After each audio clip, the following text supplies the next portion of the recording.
Do you know that the human brain generates enough electricity to power a small LED light bulb? Now we know that LED are very high efficiency. They use less power. No wonder why a brain can generate enough power to power an LED. Great stuff. Now, welcome back to the CMTEQ Quiz Portal. In today's topic, we're going to dive into the power system topic. Let's find the power system topic. There we go. We've got plenty of subtopics to choose from. Let's go with the power system stability. Great. Now, before we can trim the size of our quizzes here, just a quick note on power system stability. Very important. This is basically what's stopping the entire grid from collapsing when something goes wrong. Now, think of a generator losing synchronism.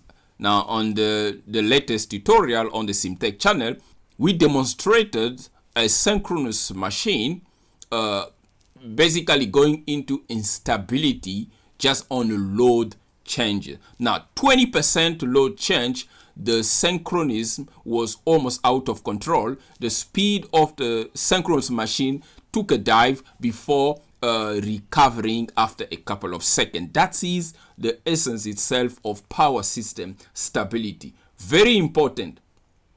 So if you work with power stuff, you got to know these kind of stuff. So if you want to give it a shot, make sure you log in onto the quiz.cmteqpower.com and test your skills. So let's trim.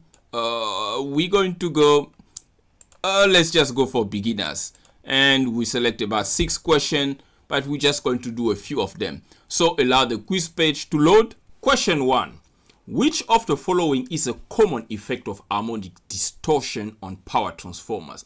Now, harmonics are those unwanted frequencies that are multiples that rides on top of the fundamental frequency that could be 50 or 60 hertz.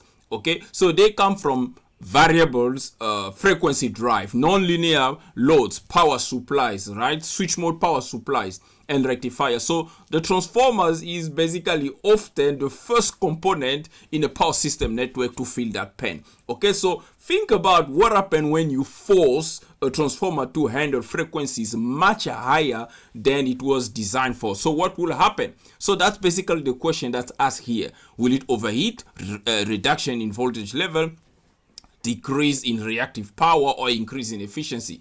Pick your correct answer. So obviously the correct answer is A, right? So the transformer will overheat, okay, and there will be a reduction in lifespan, and that is a correct answer. Indeed, it is the correct answer. So the causes of harmonics: 1, additional I2R losses from increased RMS current. 2, eddy current losses will increase with frequency squared. And the fourth, harmonics causes 25 times eddy losses per amp. And number 3, you have the hysteresis losses that will also increase with frequency. And as a result, you're going to have transformers will overheat at loads below nameplate rating. So that is very important to take note. So log in onto the CMTEQ quiz portal and try these quizzes to sharpen your skills. Now let's move on to the next question. Great stuff. Question 2.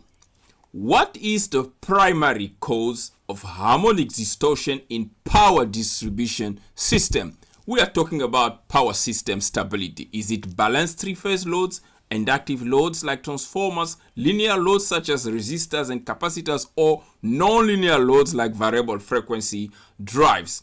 Now, this is almost a giveaway. Now, you see harmonics, they are everywhere now, okay? So VFDs, chargers, LED drivers, but which type of load actually create these kind of harmonics? So the previous quiz is basically your answer if you can remember what we discussed in the previous quiz. So think about what happened when current doesn't follow the voltage waveform. It's become distorted, okay? Non-linearity. So What's the options here? Obviously, the correct answer is D. Okay, did we miss the correct answer? We got the correct answer. It is indeed option D, nonlinear loads like variable frequency drives. That is the correct answer for this particular quiz. Okay, now, why is it correct? Because nonlinear loads, they draw current only when voltage exceeds certain thresholds. Diode conduct, SCR, silicon control rectifiers, they fire. So these create discontinuous non-sinusoidal current. So the VFDs, the UPS system, battery chargers, LED drivers, and computers, all of them, they do these things because they're all based on power electronic stuff. So they are everywhere in modern facilities. So that creates a whole network of system instability that a power system must deal with. Okay, so this is question 2. Let's move on to question number 3. Question 3.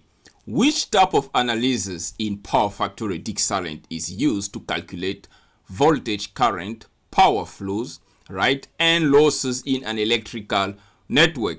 Is it contingency analysis, transient stability analysis, harmonics analysis, or load flow analysis? Well, if you are a frequent visitor of the CMTEQ channel, you will know what is the correct answer. So in PowerFactory or any power system simulation software, this is basically the most basic study that you can run on any network. Now think about what you need to know before you can even execute a dynamic simulations, right? A contingency analysis.